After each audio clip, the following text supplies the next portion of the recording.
breaking news right now at noon. The Jupiter Police Department revealing that New England Patriots owner Robert Kraft is being charged with a misdemeanor as part of a months-long human trafficking investigation. We have live team coverage recapping the raids earlier this week and the shocking new announcement made today. Our Anthony Castor is standing by, but first we want to get right out to our co-anchor Todd McDermott. Live outside the Fort Lauderdale home where Roger Stone was arrested just this morning.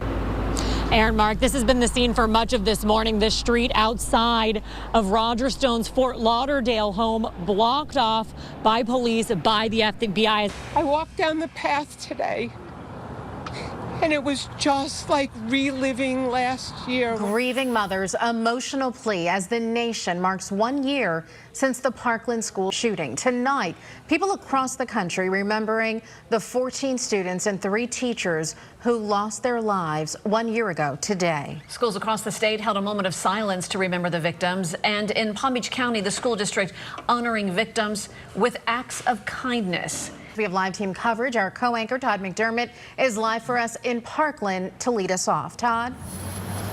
The inference is that this is a hoax. A police spokesman tweeted the news. Justice Smollett's attorneys met with prosecutors and detectives this afternoon. Detectives are now talking to a grand jury and giving them evidence. The Empire Star previously alleged to police, as you know, he was the victim of a racist and homophobic attack. This is in the Parkland area, and what you're seeing right now are paramedics, rescue crews treating either students or people who were near the school. 17 people have died in this mass shooting incident. For all intents and purposes, the buildings have been cleared. We have seen school buses going in the last half hour to 45 minutes to pick up students. This is a look at the rallies that took place not only here in Florida, but in other cities like Chicago, Boston, Minneapolis, and Fort Worth.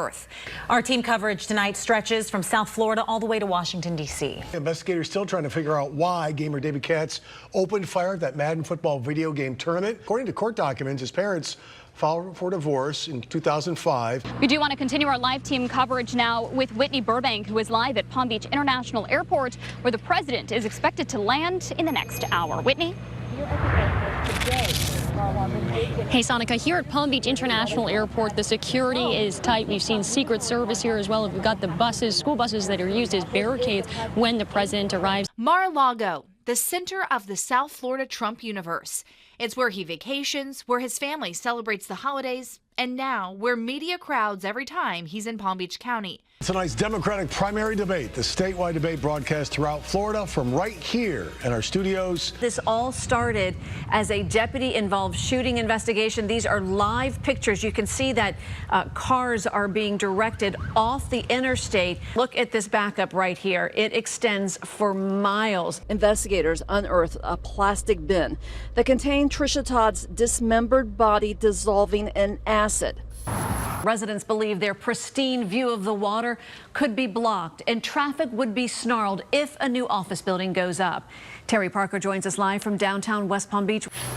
As we take a live look now at Wilmington, North Carolina, this is a storm people have to deal with for days. I wanted to give you a look at the conditions out here. You can see that it's definitely picked up, but take a look over here at the waves. We begin with meteorologist Sandra Shaw. And Sandra, Harvey still expected to cause several more feet of rain in the coming days. Anytime you get a tropical system like Alberto or something we saw about 3 weeks ago, it is hard to pinpoint the areas of rotation. McCain has been battling cancer for more than a year now.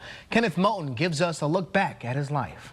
The headline, the Miami Herald, tells the story, but it's a little bit like Mardi Gras, a little bit like New Year's Eve here in Little Havana. What a career it was. Burt Reynolds, one of the top box office draws of the 70s and 80s, at a time '1.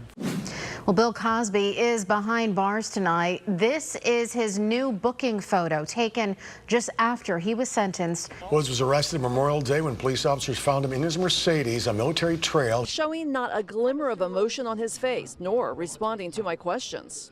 Are you looking forward to the hearing, Mr. Woods? Cameras swarm tennis star Venus Williams as she gets out of her SUV and walks into her attorney's office in West Palm Beach. Serena Williams just gave birth in West Palm Beach. Jimmy Johnson is live outside of St. Mary's Medical Center with the latest. Jimmy?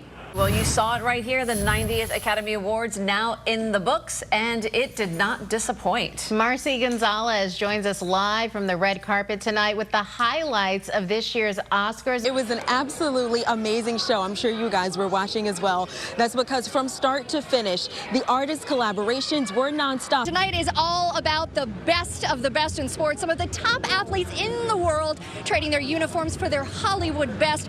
And now to breaking news. Rapper Mac Miller has died. TMZ reports the 26-year-old died from a drug overdose. Thousands of fans turned out to pay their respects at the open casket viewing for XXXTentacion. Chris Brown walked off stage after his concert in West Palm Beach and walked right into the hands of waiting sheriff's deputies. Demi Lovato struggled with mental illness and addiction throughout her career. She'd been sober for 6 years before the relapse. Ariana Grande is said to be home at her mother's Boca Raton house after flying into the Boca Raton airport Tuesday afternoon. One day after horror and mayhem erupted at the end of her Manchester, England concert. The founder of Black Entertainment Television says he had a bad experience at this resort in Manalapan. A problem, he says, started after he arrived and tried to check in. The man, better known as Vanilla Ice, had just wrapped up what you might call a very eventful day of travel, flying home from Dubai. It was chaos right when we landed. The mystery of star running back Trey Mason's disappearance has been solved. He is here at his mother's house in Lake Worth.